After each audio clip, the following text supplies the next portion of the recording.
Inclinemos nuestros rostros en oración. Padre nuestro que estás en los cielos, It is your good pleasure. es un gran placer Give us your kingdom. que nos des tu reino. It is your good pleasure. Te complace bendecir a cada una de las personas aquí presentes, Especially the poor en and needy especial a los pobres y who are necesitados crying out to you que claman por ti, for some need in their life, por alguna necesidad en sus some vidas. guidance. Guíalos y direcciónalos, Señor. Lord Jesus, Señor Jesús, tú dijiste que donde dos o tres estén reunidos en tu nombre, yo estoy en medio de ellos.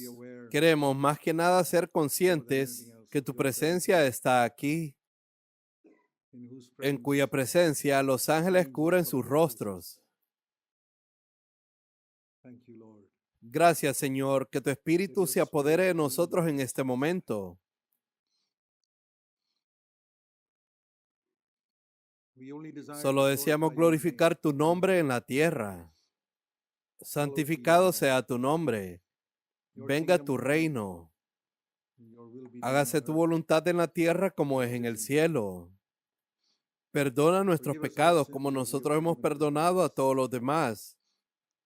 No nos dejes caer en la tentación. Líbranos de todo mal, porque tuyo es el reino, el poder y la gloria por los siglos de los siglos. En el nombre de Jesús. Amén. So, Dios ha ordenado que los hombres men should tomen el liderazgo en cada iglesia. Y si un hombre no toma el liderazgo, está defraudando a Dios tremendamente. Y esa es la tragedia en el mundo de hoy, that many men que muchos hombres que deberían ser líderes no lo son, porque no conocen a Dios y no conocen su palabra. Entonces, si no conoces a Dios y no conoces su palabra, ¿cómo puedes dirigir la iglesia? Y no lo digo para condenar a nadie, sino para animarlos y para decirles, Dios encuentra pocas opciones cuando quiere usar a los hombres. Déjame mostrarte un ejemplo en Hechos de los Apóstoles, en el capítulo 10. Hechos de los Apóstoles, capítulo 10. Hay una serie de cosas que aprendemos de esta historia. Hechos 10. Había un hombre en Cesarea llamado Cornelio, un centurión. Centurión significa capitán de 100 soldados del ejército romano, de la compañía llamada la italiana. Era piadoso y temeroso de Dios. Aquí no menciona si sabía algo de Jesús, pero creía que había algún Dios allá arriba en los cielos. Temeroso de Dios, y hacía muchas limosnas al pueblo, y oraba a este Dios desconocido. No oraba en el nombre de Jesús, y no creo que adoraba a los ídolos romanos. Probablemente vio a través de todo eso y le oró a Dios, donde quiera que estés, y lo hizo continuamente. Imagina a un no cristiano. Él no sabe nada de la Biblia, no sabe nada de Cristo, y el Espíritu Santo registró que él oró a Dios continuamente. Eso no significa que estaba 24 horas de rodillas, sino que oraba con mucha frecuencia. Y ya sabes que la oración es una expresión de nuestra impotencia. Cuando oramos, estamos diciendo, Señor, estoy indefenso. Tal vez necesito el perdón de mis pecados. Tal vez necesito alguna solución en este problema en que me encuentro. Es algo maravilloso estar necesitado de Él. Por eso Jesús dijo que los hombres deben orar siempre. En Primera de Tesalonicenses 5 dice, oren sin cesar. No significa que debemos estar siempre orando verbalmente o de rodillas. Significa estar en ese estado constante de impotencia. Solo la gente necesitada ora. Los hombres fuertes y seguros de sí mismos no oran. Si crees que puedes manejar cada situación, no oras. Solo cuando morimos a nosotros mismos es cuando oramos. En otras palabras, deberíamos estar muriendo a nosotros mismos todo el tiempo. Esa es la verdadera vida cristiana. Jesús dijo en Juan 15, separados de mí, nada podéis hacer. ¿Tú crees eso? En Juan 15, separados de mí, nada pueden hacer. En otras palabras, todo lo que hiciste separado de Dios, encontrarás en el último día que no hiciste nada. Yo no quiero un montón de ceros por mi trabajo en la tierra. No estoy siempre de rodillas. No quiero presumir que oro muchas horas al día. Solía escuchar esos testimonios en mis días de juventud y solía desanimarme. Alguien oraba 2 horas o 4 horas al día y dije, Señor, parece que no soy capaz de hacer eso. Estaba trabajando en la marina y tenía mucho trabajo. E incluso después de dejar la marina. Pero dije, Señor, ¿qué dice tu palabra? Leí en Lucas 18, verso 1, sobre la necesidad de orar siempre y no desmayar. Ajá. Y los hombres deben orar siempre. Leo en Primera de Tesalonicenses capítulo 5, orar sin cesar. En ambos lugares Jesús y el Espíritu Santo dice, orar 24 horas, orar sin cesar. Entonces me di cuenta que orar no solo es estar de rodillas, hay un tiempo para eso. Jesús salía por la mañana temprano al desierto o a lugares remotos y oraba, antes que los demás se despertaban y luego se iba. En otras palabras, lo que veo ahí es que él necesitaba un lugar donde no fuera perturbado. Y yo, viviendo en una ciudad de 11 millones de personas como Bangalore, Señor, no encuentro ningún lugar desértico cerca donde no haya gente. En todas partes hay gente. Entonces, ¿qué debo hacer? Y el Señor dijo, puedes tener un lugar tranquilo e imperturbable en tu cama, en diferentes momentos de la noche cada vez que te despiertes. No quiero decir que pongas una alarma y te despiertes, pero ya sabes, a veces me despierto a mitad de la noche y quiero hablar con mi padre, y especialmente en la mañana temprano cuando me levanto. Y comienzo y digo, Padre, estoy tan agradecido de ser tu hijo y que tú me ames. Y eso es lo más importante. Me amas no por lo que hago por ti. No me amas porque voy a hacer algo por ti hoy. Me amas porque soy tu hijo. Y yo no hice nada para ser tu hijo. Simplemente me elegiste. Enviaste a Jesús a la tierra y me hiciste tu hijo. Y no lo merezco, lo sé. Solo quiero decirte, Padre, te amo. En privado siempre le llamo papá. Es el equivalente de la palabra hebrea Abba. Romanos 8, verso 16 dice, el Espíritu dentro de nosotros clama Abba y se traduce papá. Pero en público, Jesús siempre decía Padre. Así que en público oro Padre nuestro que estás en los cielos, pero en privado, Abba. En nuestras lenguas indias es Apa. Esa es una palabra íntima que los niños usan para llamar a su padre en casa. En inglés usamos dad o daddy. Dios quiere que tengamos intimidad con Él. Quiero preguntarles, hermanos, en primer lugar, si quieres cumplir el propósito por el cual Dios te envió a la tierra, debes conocerlo como Padre. Este hombre, Cornelio, era un militar. Él no tenía conocimiento de Dios, pero oraba continuamente a este Dios desconocido al que oraba. ¿Y escuchó Dios tales oraciones? Escucha esto. Un ángel de Dios entraba donde él estaba y le decía, verso 4, en la última parte del verso 4, tus oraciones y tus limosnas han subido para memoria delante de Dios. ¿Escucha Dios las oraciones que no se hacen en el nombre de Jesús? Este tipo no sabía nada de Jesús. No sabía nada acerca de un Padre Celestial o un Dios o algo así. Oh Dios, no sé quién eres, pero cuando miro este universo sé que alguien lo creó. Y también miro la maravilla de mi cuerpo y sé que alguien me creó. No fue accidental. Solo tienes que mirar el universo y tu cuerpo para creer en un Dios. Eso es todo. Mira cómo sale un pequeño bebé de una semilla en el vientre de su madre. Y si no puedes creer en Dios, debes estar mal de la cabeza. Debes ser intelectualmente estúpido para ver a un bebé nacer y no creer en Dios.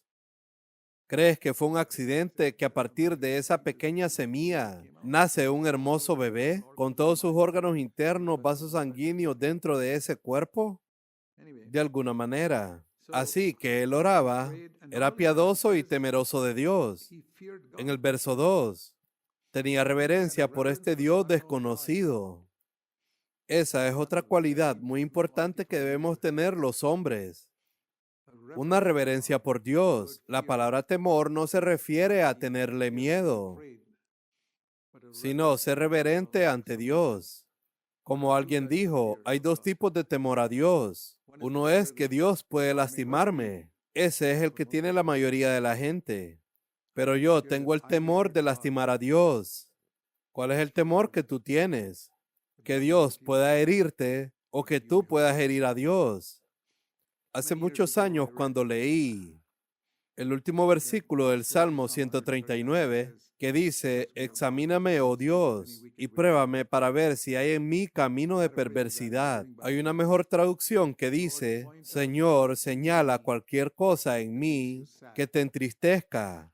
Y recuerdo que hace muchos años la imprimí en una pequeña tarjeta y se la di a toda la gente de nuestra iglesia en Bangalore. Les dije, mantengan esto sobre su mesa. Señor, señala cualquier cosa que encuentres en mí, no que te haga enojar, que te entristezca.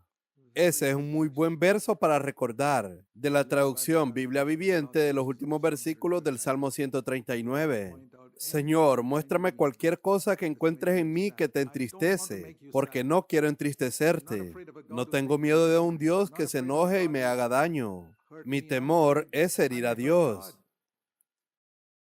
No quiero hacerlo. Después de todo lo que ha hecho por mí. En primer lugar, no quiero hacerle daño. Y en segundo lugar, quiero responder con amor a él. Este hombre, Cornelio, no sabía nada. Dios se preocupó tanto por él que envió a un ángel para hablar con él, para llegar a él, a esta persona desconocida que no era uno de los del pueblo de Dios, como los judíos.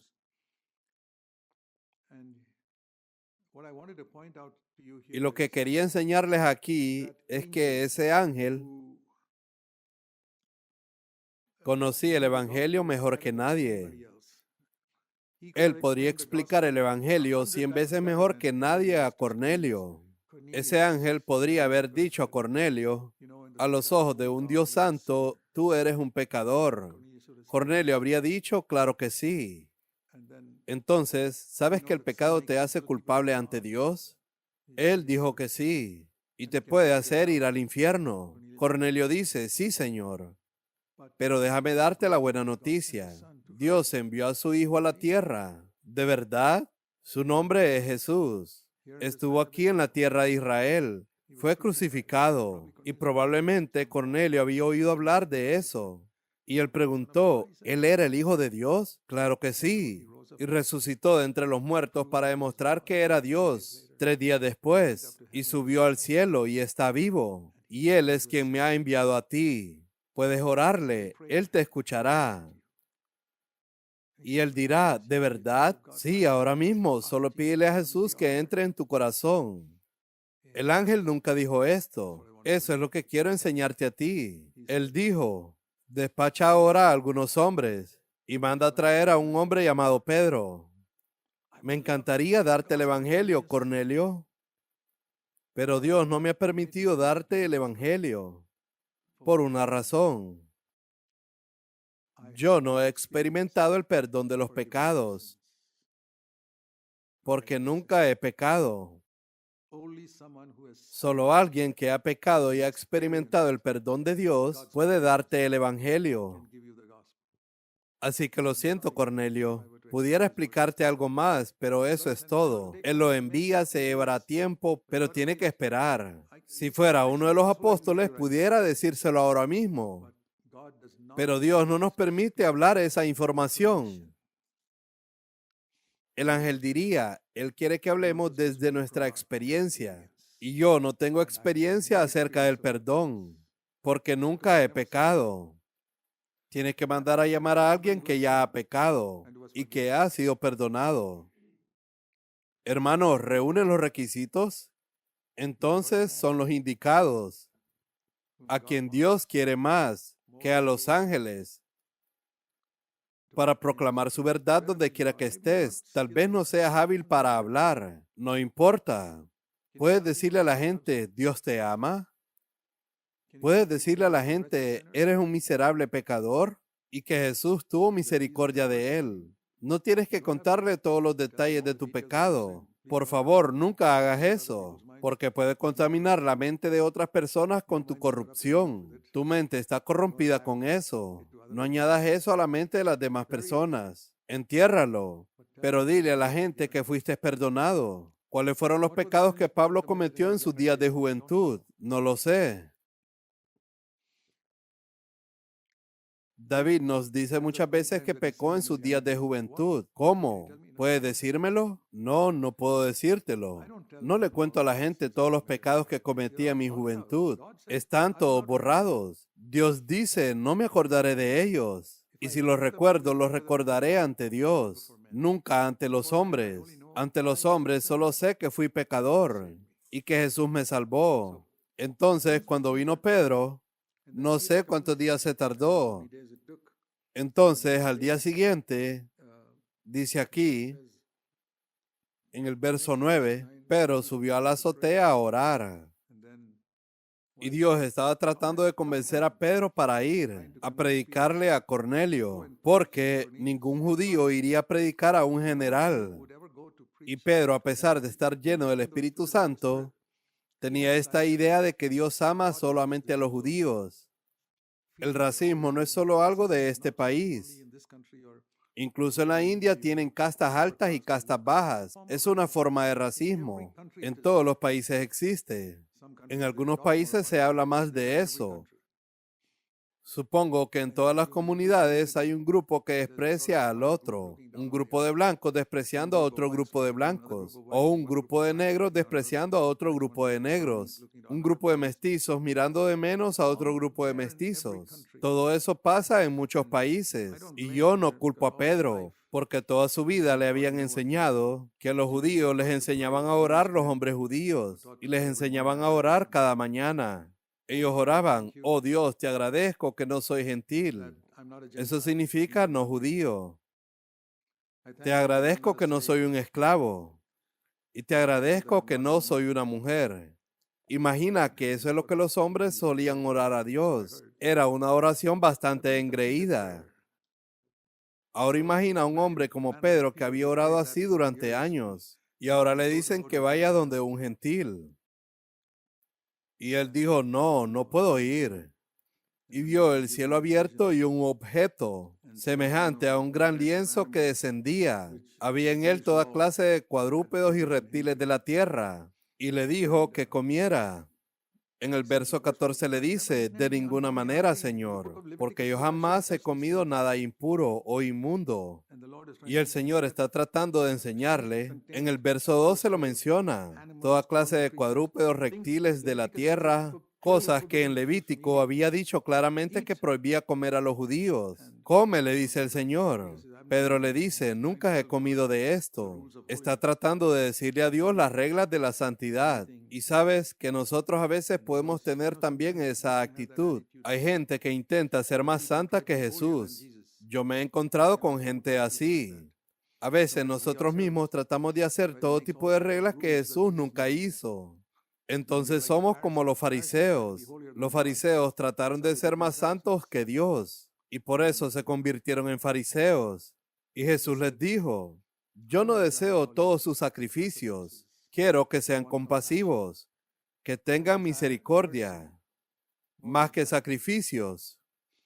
Y quiero decirles, mis queridos hermanos, Dios desea que seamos misericordiosos, más que los sacrificios. Pero recuerdo cuando estábamos construyendo nuestro primer edificio de la iglesia en Bangalore, después de 6 años de reunirnos en mi casa, Y en 1981 tuvimos nuestro primer edificio de la iglesia. Eso fue un milagro para nosotros. Nunca pensamos que podríamos tener uno, pero Dios quería llegar a más personas. Esa es la única razón por la que nos trasladó de mi casa a un edificio. Y por supuesto, en nuestra casa era mucho mejor. Recuerdo que mis hijos decían, oh papá, ¿por qué se van todos y tan lejos? Nos encanta tener las reuniones en nuestra casa. Y yo les dije que teníamos que llegar a más gente. Y entonces uno de los hermanos me preguntó, ¿qué versículo pondremos detrás del púlpito? Y yo le pregunté, ¿cuál es el mayor peligro que enfrentamos nosotros que predicamos la santidad? Y yo le dije, por mi experiencia, es ser poco misericordioso con otras personas que no son santas. Ese es el mayor pecado al que nos enfrentamos. Así que tengamos un versículo que se relacione con eso. Así que dije, pon este versículo. Sé misericordioso con los demás, así como Dios ha sido misericordioso contigo.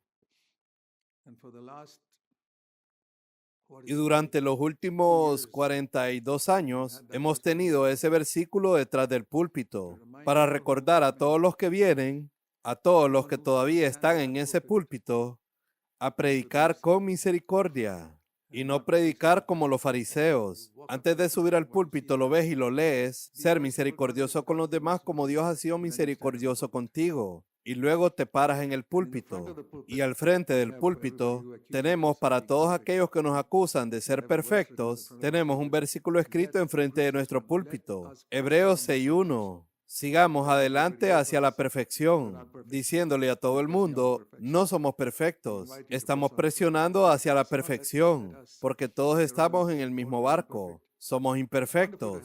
Es maravilloso tener esa actitud cuando te subes a un púlpito, que te recuerde que debes ser misericordioso con los demás, porque Dios ha sido misericordioso contigo. Y que todos recordemos que no somos perfectos. Yo no soy perfecto. Todos estamos en diferentes etapas, escalando la montaña de la perfección. Jesús está en la cima, perfecto. Pablo llega a algún lugar por allá arriba. Y nosotros estamos siguiendo a Pablo y a los otros apóstoles, avanzando hacia la perfección. Así que mencioné esto para decirles que Dios necesita hombres. Los ángeles podrían haber hecho 1.000.000 de veces mejor trabajo que tú y yo, pero Él quiere personas que han experimentado el perdón, que han experimentado la misericordia de Dios, porque el mundo está lleno de pecadores. Algunas personas piensan que Dios tiene un corazón, así como la mayoría de ídolos paganos. He visto muchos de esos dioses en los templos. Las caras de sus dioses se ven tan horribles. Tendrían que verlos. Nunca he visto un ídolo cariñoso, sonriente, compasivo. Te lo digo sinceramente. Y nosotros proclamamos a Jesús amigo de los pecadores.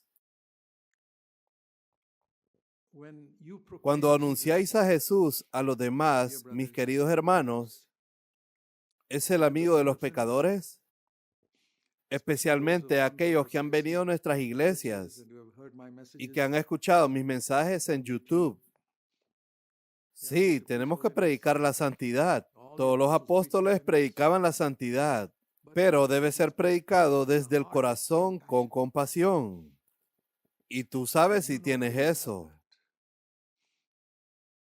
Y es muy fácil tener un corazón compasivo si miras un poco hacia atrás y ves cómo eras y del pozo que fuiste sacado. El Señor le decía a los israelitas, miren la fosa de las que los saqué. Y de todos esos ídolos paganos y de aquel país llamado Ur de los Caldeos, donde Abraham era un pagano que adoraba a dioses paganos. Él les dijo, ese es un pozo del que yo los saqué a ustedes. Nunca lo olviden. Y yo quiero recordarlo siempre en mi vida. El pozo del que Dios me sacó. Porque así puedo crecer en santidad. Ven conmigo a 2 de Pedro capítulo 1. 2 de Pedro capítulo 1. Hay algunos versículos fantásticos en este primer capítulo. Algunos versículos asombrosos que casi no se encuentran en ninguna otra parte. Empecemos con el verso 2. Gracia y paz os sean multiplicadas en el conocimiento de Dios y de nuestro Señor Jesús. Si quieres más gracia en tu vida, según esto mejor conoce a Dios.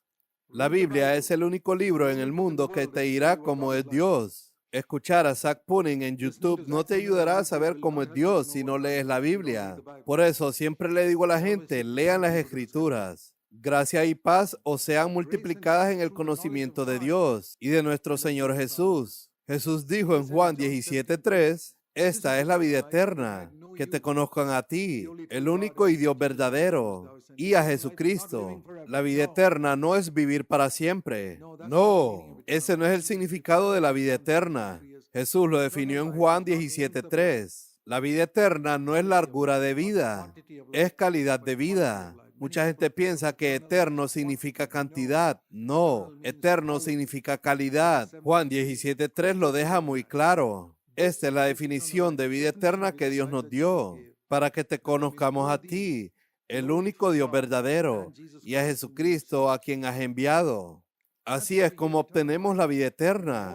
Cuanto más conozcamos a Dios y más conozcamos a Jesús. Y tú dirás, ¿cómo puedo tener más de la vida eterna? ¿La tengo o no la tengo? Esa es la forma matemática de contar la eternidad. A veces nos creemos más listos que Jesús. Él dijo, no es así. Siempre estás pensando en términos de cantidad, pero no tiene nada que ver con la cantidad. ¿Crees que vivir por la eternidad es vivir eternamente?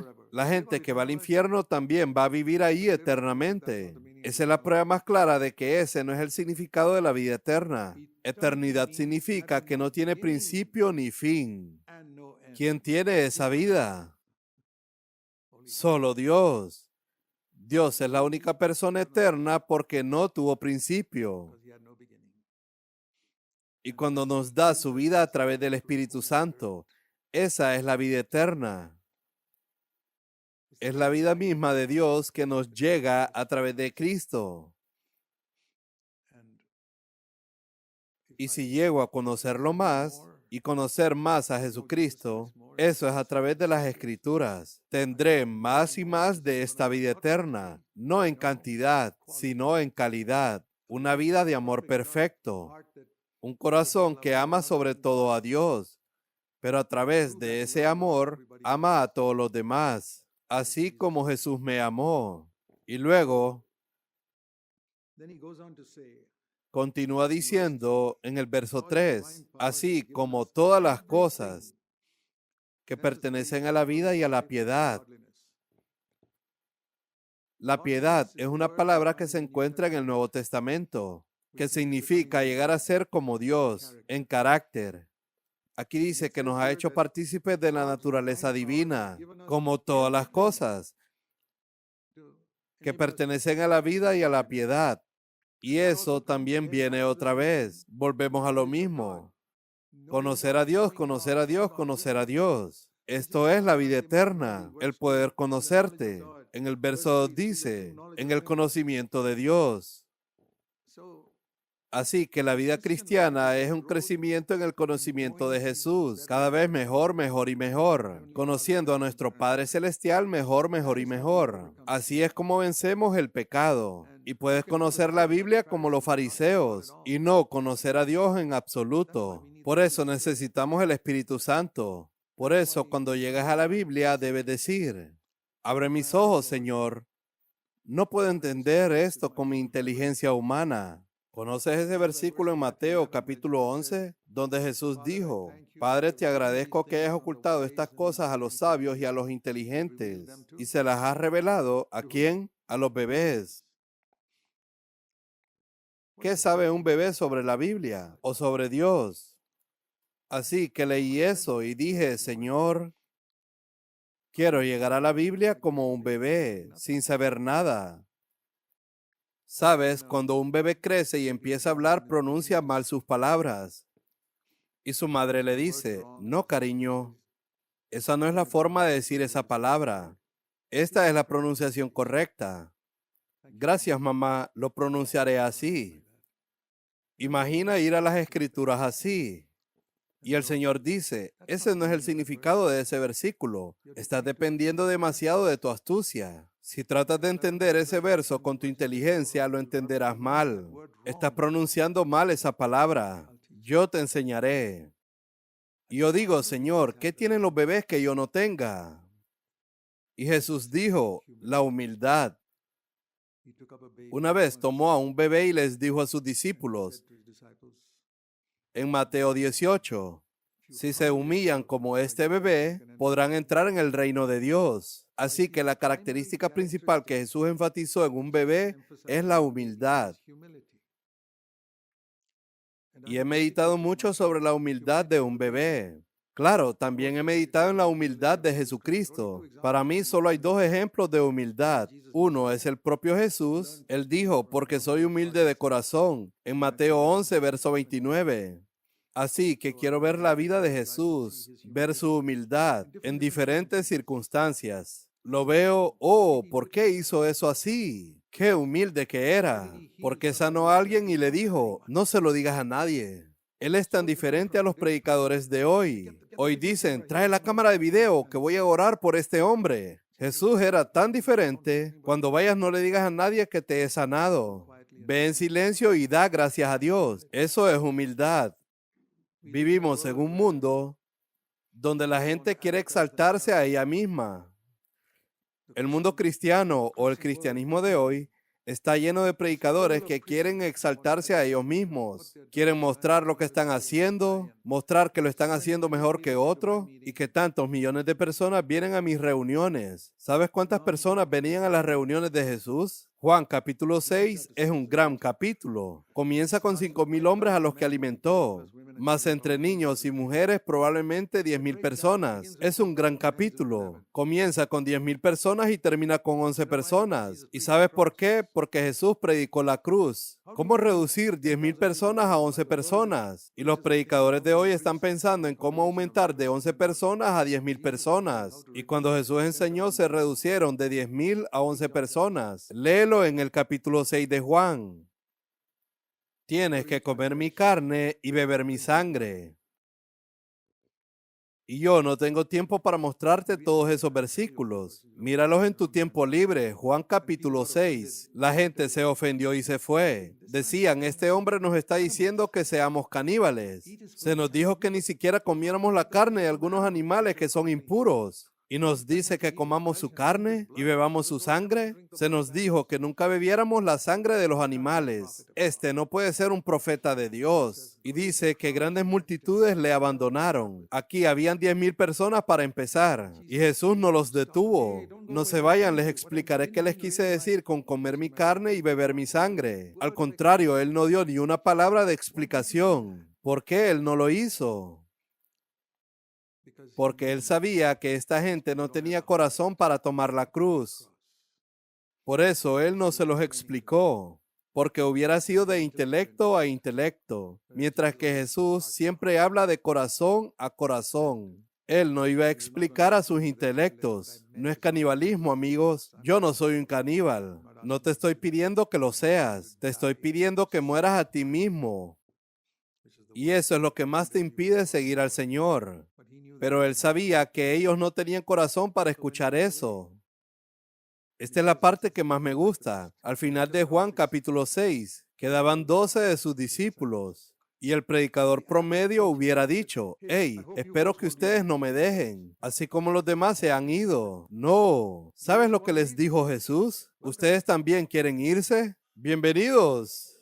Y un hombre se levanta y dice, ¿sabes quién era ese hombre? Pedro. Jesús acaba de llamarlo Satanás.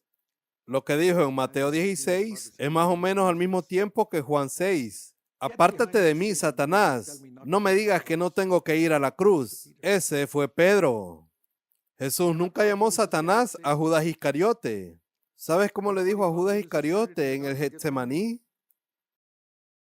Amigo, amigo. Vino como amigo de los pecadores. Pero este, que es el discípulo más incondicional, leal, que había renunciado a sus redes de pesca y todo para seguirle, le dice Satanás. ¿Sabes? Dios puede reprenderte muy fuertemente.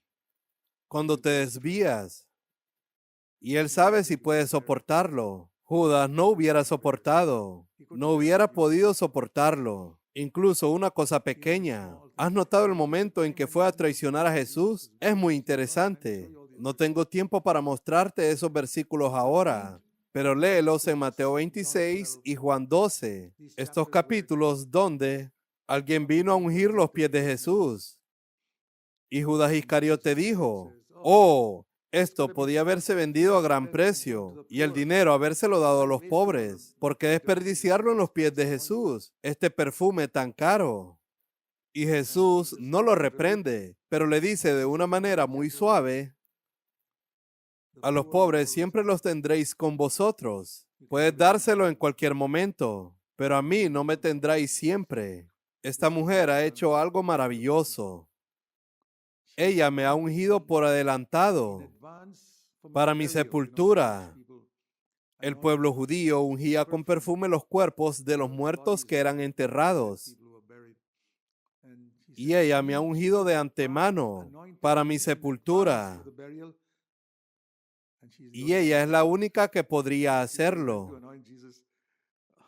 La gente que fue a ungir el cuerpo de Jesús el domingo no pudieron hacerlo. No tuvieron oportunidad porque Él ya había resucitado.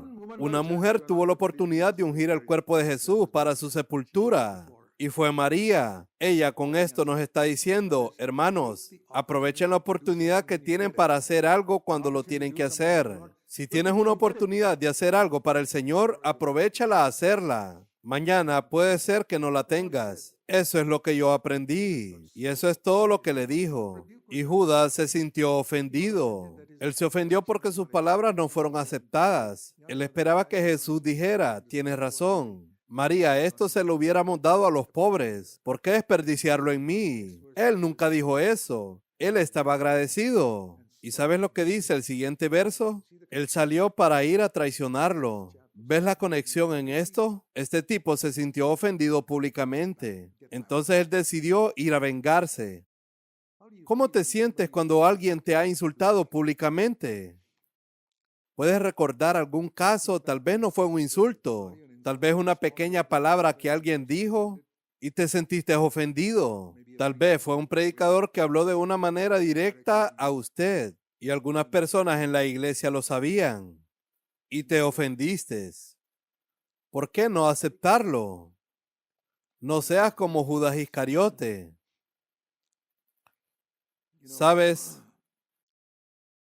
lo que dice el Salmo 119? Este es un gran salmo.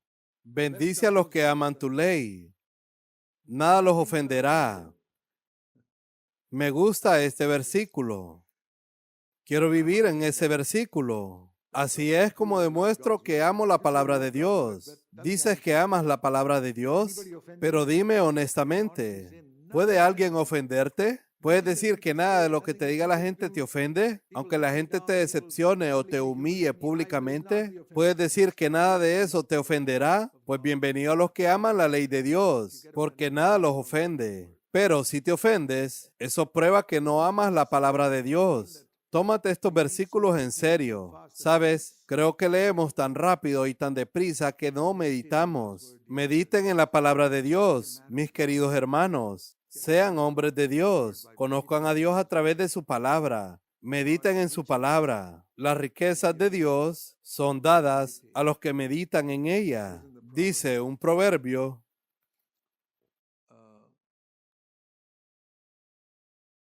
Gloria de Dios es encubrir un asunto. Está en Proverbios capítulo 25, verso 2. Es gloria de Dios encubrir un asunto, pero honra del rey es escudriñarlo. Así que lo he tomado de esta manera. Hay cosas ocultas en la Biblia que son la gloria de Dios y Él ha decidido ocultarlas. No está abierto para que la gente inteligente lo entienda, pero es la gloria de un rey y yo soy un rey en Cristo para buscarla y encontrarla. Si tengo el espíritu de un niño, porque la revelación la reciben aquellos que vienen con un espíritu como de un niño. Y yo realmente he buscado eso, no solo en mi estudio de las Escrituras, sino también en mi predicación. Yo digo, Señor, quiero hablar de una manera que hasta un niño de 10 años sentado allí me entienda. No con grandes y enormes palabras que no puedan entender, y ni siquiera con grandes pensamientos que no puedan entenderlos. Quiero hacerlo de una manera sencilla.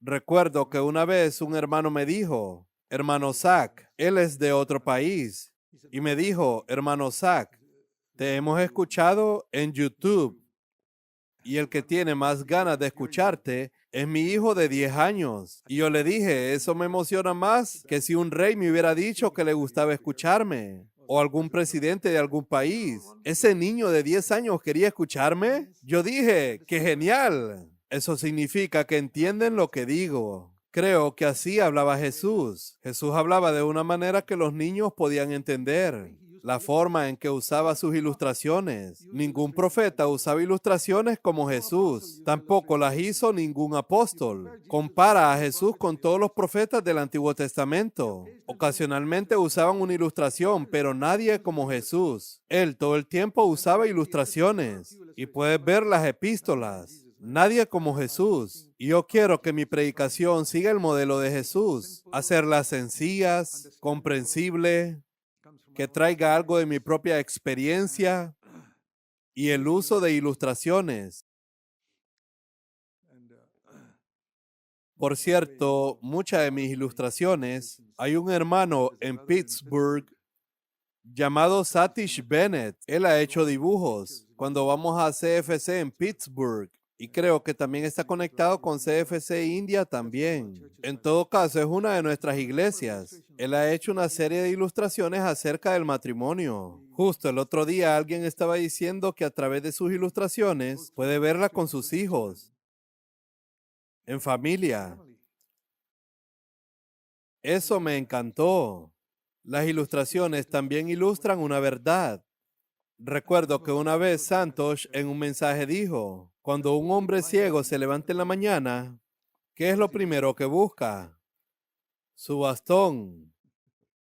Él no puede ir a ninguna parte sin ese bastón. Nomás se levanta de la cama, dice, ¿dónde está mi bastón? Y él dijo, así deberíamos estar cuando nos levantamos por la mañana. ¿Dónde está mi Señor? Quiero apoyarme en Él durante todo el día.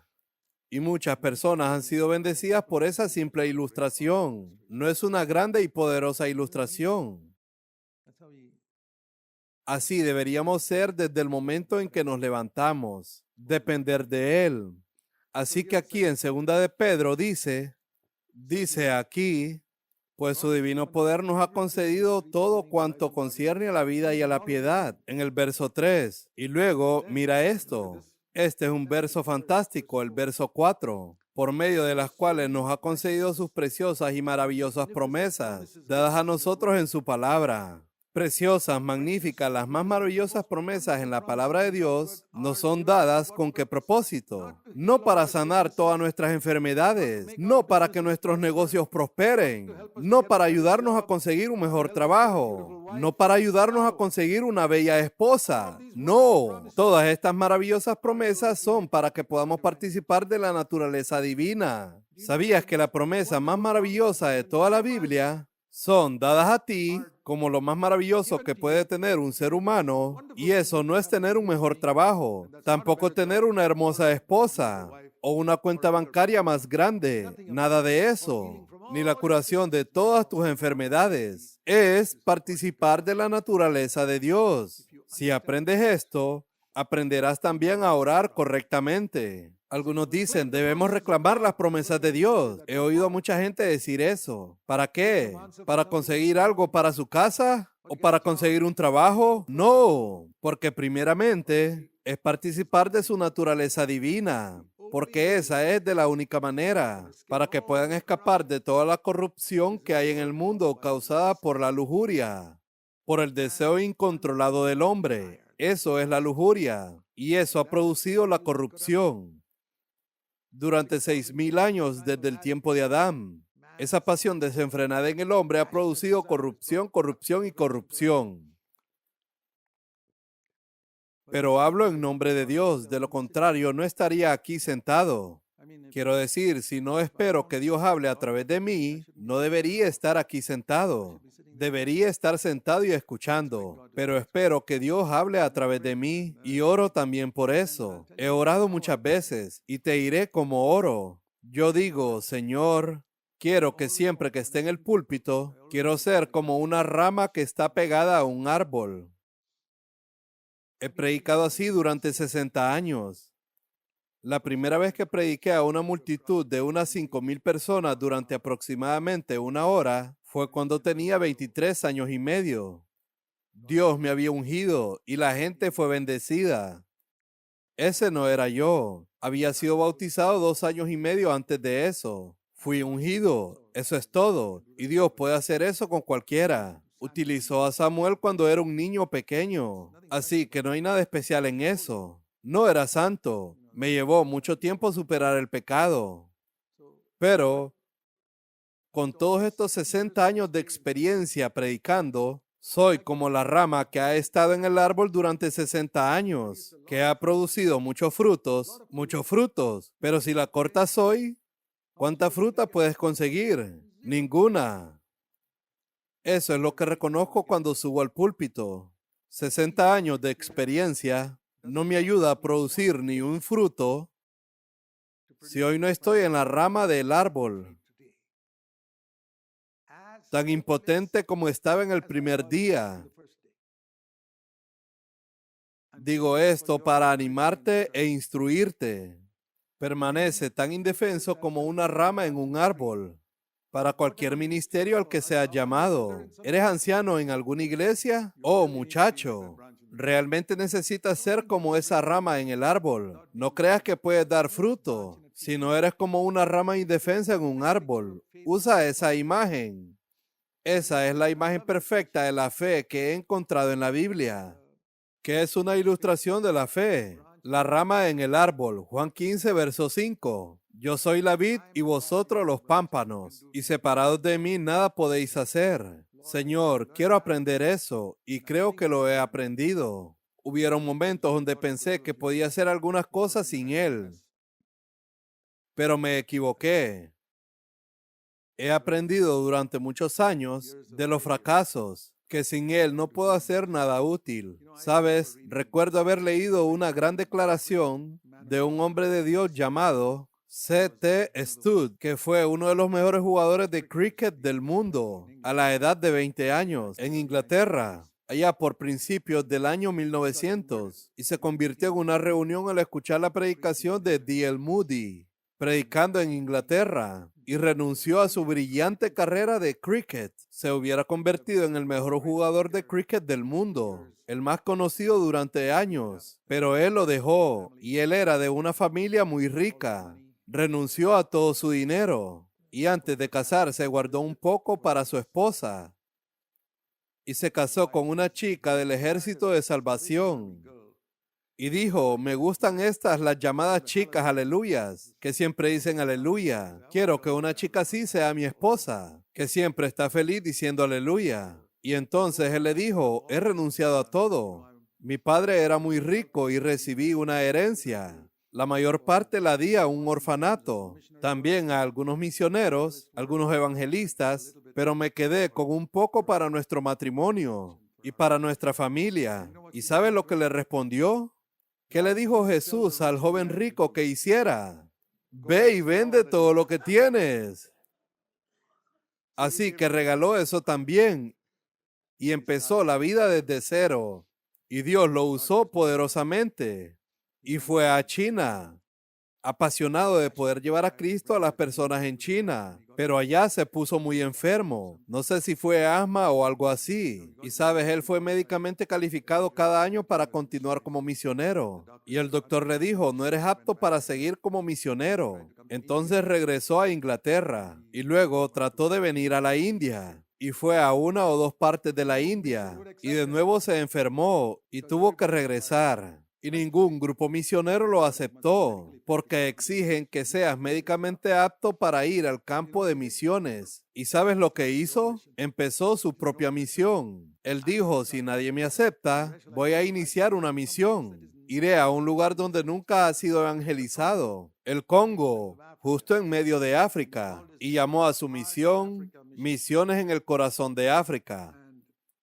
Y dijo, si quieres unirte a mí, tienes que tener un título llamado DCD, no DD, porque DD es doctor en divinidad. DCD es un poco diferente. Él usó lo que llamarían algunas personas una palabrota. DCD significa que no me importa lo que piensen de mí. Si puedes decir que no me importa lo que piensen de mí, ven y únete a mi misión, porque todo tipo de gente le criticaba por esto, por lo otro, pero no le importó lo que decía la gente. De lo contrario, no calificas para mí. Y la otra cosa que dijo, y esto fue escrito en un pequeño tratado, llamado El Soldado de Chocolate, dice que la mayoría de los cristianos se derriten con el calor. Dice que son como el chocolate, con un poco de calor se derriten. Dijo que Dios no quiere soldados de chocolate. Él era un hombre radical y le admiro mucho. Dicen que cuando fue al Congo, en esas aldeas no habían creyentes, pero cuando salió habían unos 10,000. Pasó su vida allí. No pudo llevarse a su mujer porque también estaba un poco enferma. Tenía 2 o 3 hijas, así que su mujer se quedó en Inglaterra y lo mantuvo. La gente le enviaba dinero para su trabajo y ella se ocupó de eso. Y él casó a sus hijas con hombres piadosos y ellos se convirtieron en misioneros. Un hombre maravilloso. ¿Alguna vez lee su biografía? Se llama C.D. Stud, pionero y jugador de cricket. Su yerno se llama Norman Grubb. Pero hubo una cosa que dijo que yo aprecié mucho, pero discrepé ligeramente con él.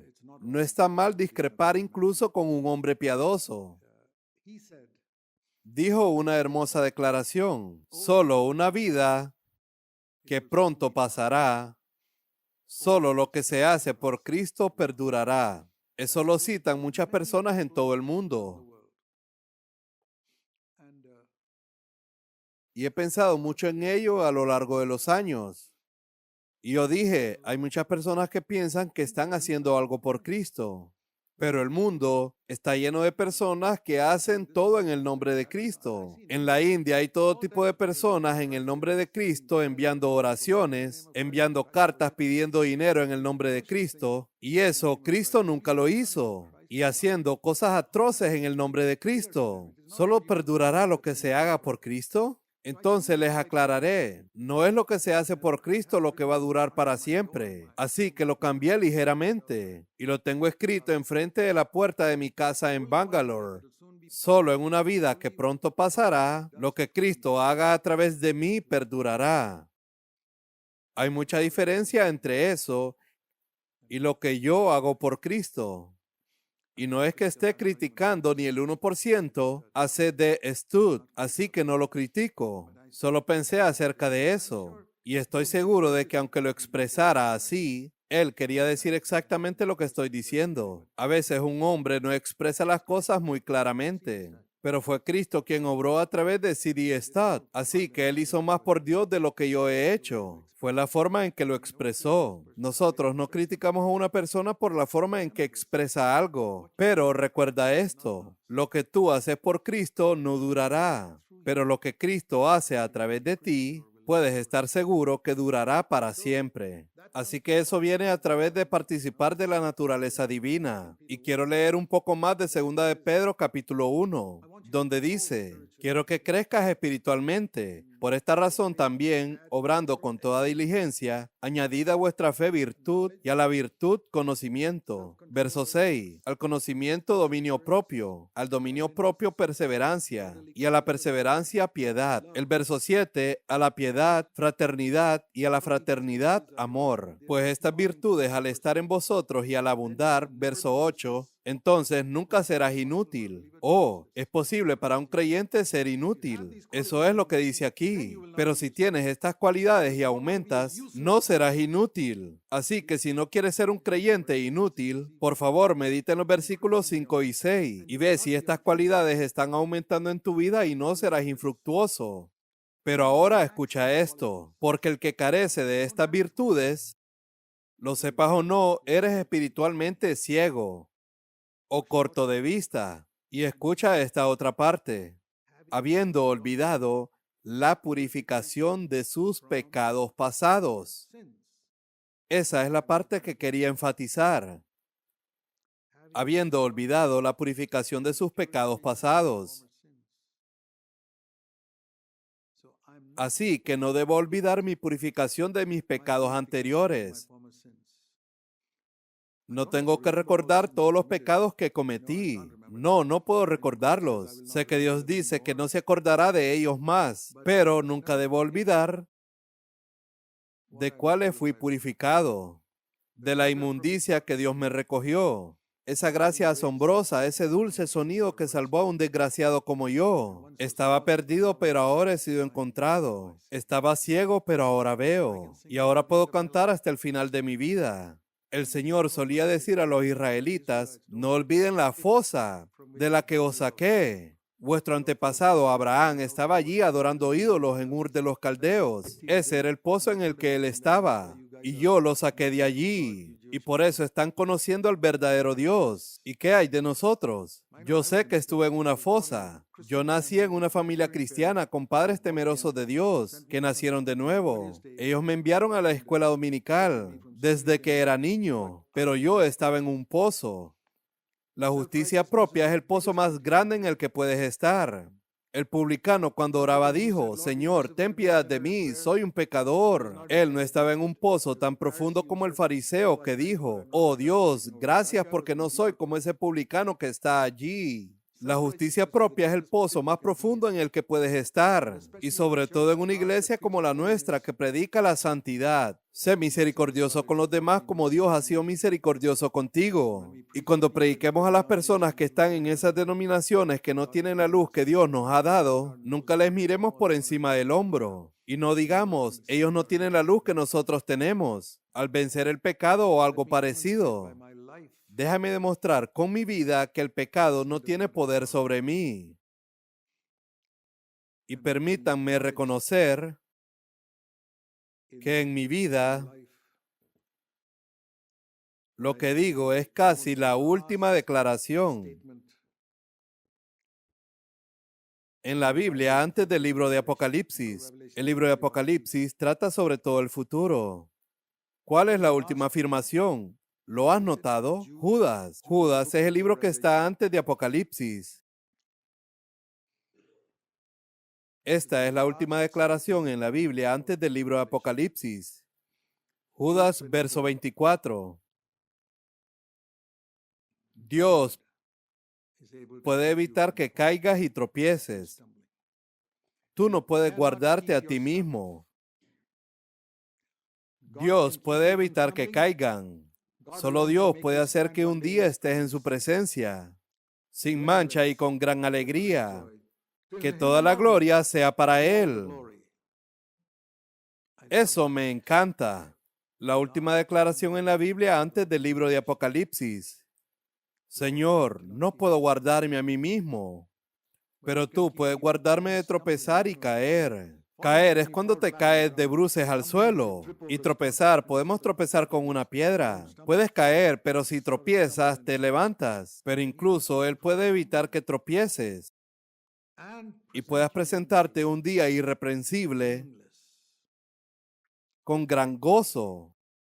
Yo digo, Señor, solo tú puedes hacer eso. Yo nunca quiero olvidar esto. Si hoy tengo una pequeña victoria sobre el pecado, más que otro o más que otro hermano, házmelo saber. Nunca desprecien a sus esposas, hermanos, si descubren que ella tiene un defecto que nosotros no tenemos. Tal vez nosotros ya superamos nuestro mal genio, pero ella aún no lo ha superado. ¿De acuerdo?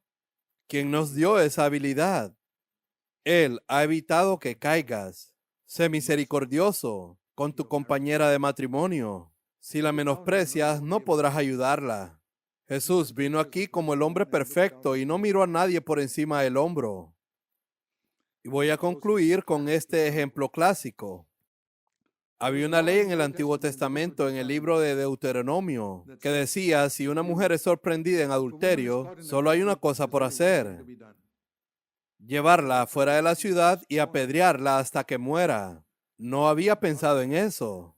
Pensé que si 100 personas me tiran piedras, hermano, tardaría mucho tiempo en morir. Ojalá que solo fuera que me cortaran el cuello. Dios dijo, apedreadla hasta que muera. Que sufra, para que la gente vea lo terrible que es el adulterio. Y por eso los fariseos llevaron a esta mujer adúltera a Jesús y le dijeron, Maestro, está escrito en la ley. Y ellos no sabían que este Jesús, cuando estaba en el cielo, fue el que le dio esa ley a Moisés.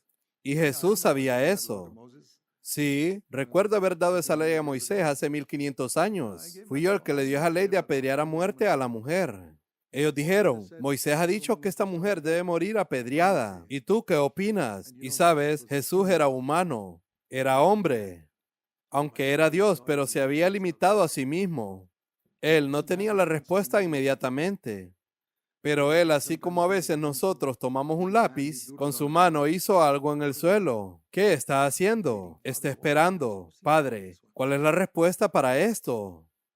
Y el padre dice, diles, el que esté libre de pecado que lance la primera piedra. Así que se levanta y dice, doy gracias a Dios por este ejemplo, porque a veces no tengo una respuesta inmediata cuando alguien intenta atraparme en alguna parte. Y quiero en mi mente al menos garabatear un poco antes de dar la respuesta. Y él dijo, Señor, ¿qué respuesta puedo darle a este hombre? El que esté libre de pecado que tire la primera piedra. Todos se fueron. Al final quedó un hombre que no tenía pecado. Él podría tirar la piedra. Eso fue lo que dijo Jesús. Y ese era él. Pero ¿por qué no lo hizo? ¿Por qué no obedeció la ley que le dio a Moisés 1500 años antes? ¿Por qué no lo hizo él mismo? Él podía hacerlo. ¿Por qué no se agachó y tomó una piedra? Porque él no vino a la tierra para tirarle piedras a la gente.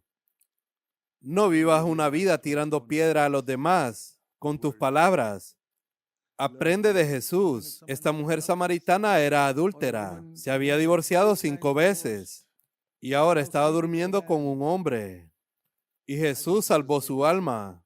Y no solo salvó su alma, la envió a Samaria como evangelista y trajo a todo el pueblo a escucharlo. Los apóstoles no pudieron hacer lo que esa mujer hizo. Me asombra ver cómo Jesús utiliza a las personas, a las menos improbables.